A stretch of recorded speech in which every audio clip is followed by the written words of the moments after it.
Best advice for young producers and upcoming talents is first, don't do it for the money. You know, if you want to play somewhere, DJ somewhere, don't ask for like 300 or 400 bucks right away. Play as much as you can, you know, and along that, make a lot of hours in the studio. Like when I was young, every spare 3 minute I had, I was like making music, you know what I mean? So that started with 3 hours a day after school. And then I got to training, football training, and then I got back. So it was every single hour I was practicing. And obviously you need a little luck. Everybody knows that, but you have to make luck as well, you know, just work your ass off.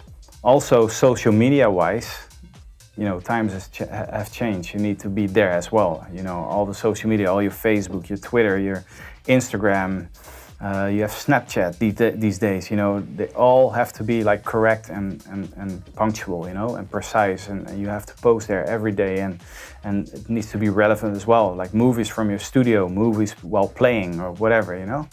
That's very important. But you can also make mistakes when you send labels your demos, you know. Or DJs your demos via Facebook on a direct message. I get a lot of direct messages with tracks. Listen to my demo and tell me what you think. And I'm not too tired to listen to those demos, but it costs so much time. When I'm working in the studio and I get a demo on Facebook, I listen to it and I go further because I have a lot to do. So the best thing is just send SoundCloud links to A&Rs and give it 2 weeks time, because A&Rs of the bigger labels, they're not going to answer within a day, you know, most of the times. So basically it's about a lot of having patience and work your ass off, and don't do it for the money. And then let your talent speak. And if your talent is there and you do all the things beside that, like hard work and everything I told you, then you might have a good chance to really make a job out of it. Yeah.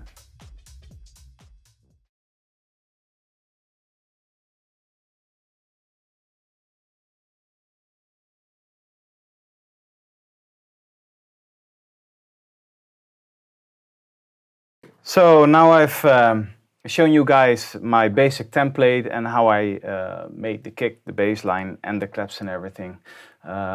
It's time to show you guys how I do the hi-hats and the mid-frequency samples, like the percussion and the snares and the grooves and everything, and the tribal samples. If I'm using them, I'm not using them in this project, but I'm going to show you now. So this is what we had, and what I always start with are the closed hi-hats and the short open hi-hats. So this one first. As you can hear, this is a really midty hi-hat without any high end in there, without any low end, but really extreme EQing in the mid frequency. And I'll show you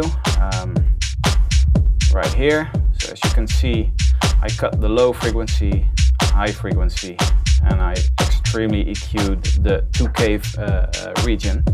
And I also added an envelope shaper. This is the envelope shaper of Cubase itself. And what it does, it makes the hi-hats more punchier, more short, you know. It sits in the track a little sharper, a little better. So this was the original sample without the EQing. Without the envelope shaping. As you can hear, it's really sharp and really high, but for me, this kind of high frequencies is not which suit my sounds, my beats, you know, so that's why I EQ'd it and made it a little shorter. So that's it. But now I showed you just one part of those two hi-hats. As you can see, I have the open hi-hat like it was originally, and I just copied it. And what I did is one of the two layers I panned it to the left, and one of the layers I panned it to the right. And the lower one, I gave it a slight difference in timing, 5 milliseconds as you can see, and you get a really wide stereo image than for those two hi-hats. And that's what I always do with the MIDI hi-hats, the ones without the high and without low end. And the reason because I'm doing it with the MIDI, the mid-frequency hi-hats, is that it gives us that open feel in the mid-frequencies. I don't want to have the high frequencies opened up too much because it can get fuzzy in the track, you know, and especially in my kind of beats. So that's why I'm doing it with the MIDI sounding ones. So on top of this one, I put another MIDI hi-hat, but then right in the center, to give it a more sharp feel, a more aggressive feel in the track. So this is what I did with the mixer. As you can see, I pulled it a little bit to the left. And again, a lot of aggressive EQing. And again, I removed the high end and I removed the low end. And I put 2 envelope shapers on there. That's 1, and that's 2, there you go. As you can see, they're doing exactly the same. And it's just to give it extra sharpness to this head. And this was the original sample. Again, with high end, with low end, and again, same story, I wanted to have it removed, so there you go.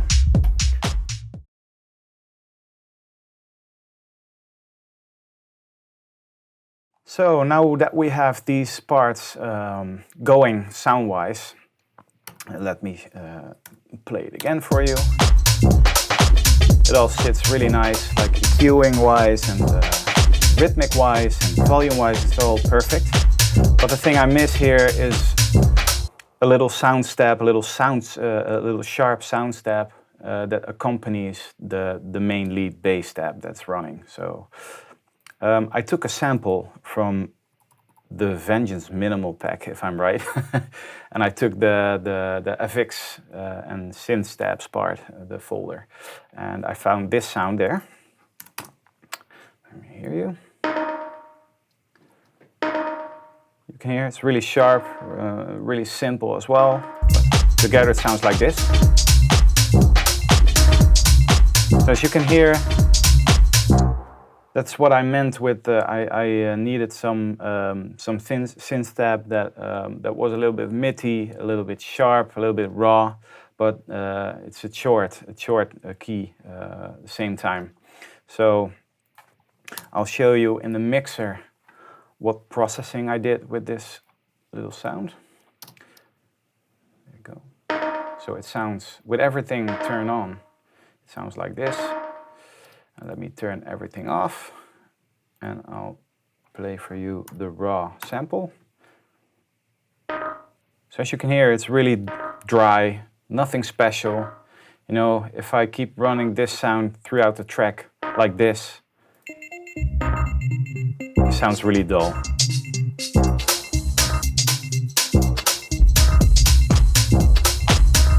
There's nothing much, there's no life in that sample. So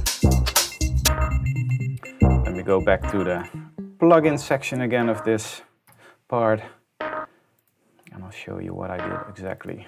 So this is what it sounds like with the send effects on. It gives it more air, more space.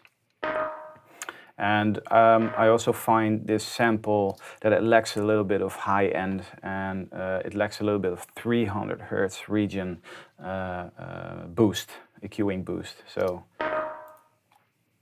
that's what happened if you turn on the equalizing without, like this, with, like this. All right. So, and the different plugins I use, the insert plugins, is the mono to stereo plugin again, which comes with Cubase. Like I showed you earlier on different parts of the track, and it gives it more width, more of a stereo width feel. And of course, the envelope shaper again, to make it more sharp. As you can see, I put up the attack a little bit. When you pull it down, it's a little bit dull. If you put it up, it makes it more sharp. And there's a little mono delay plugin on there as well, to give it more of a tail. as you can hear. Without, it sounds like this. With, like this. All right. So, and you see another dual filter plugin there as well. And I think it's on 0. Yes, it's on 0, and that means I use this filter plugin throughout the track to keep this sound more interesting. All right. Let's quit all the plugins. So now we have this sound and all the rest of the sounds.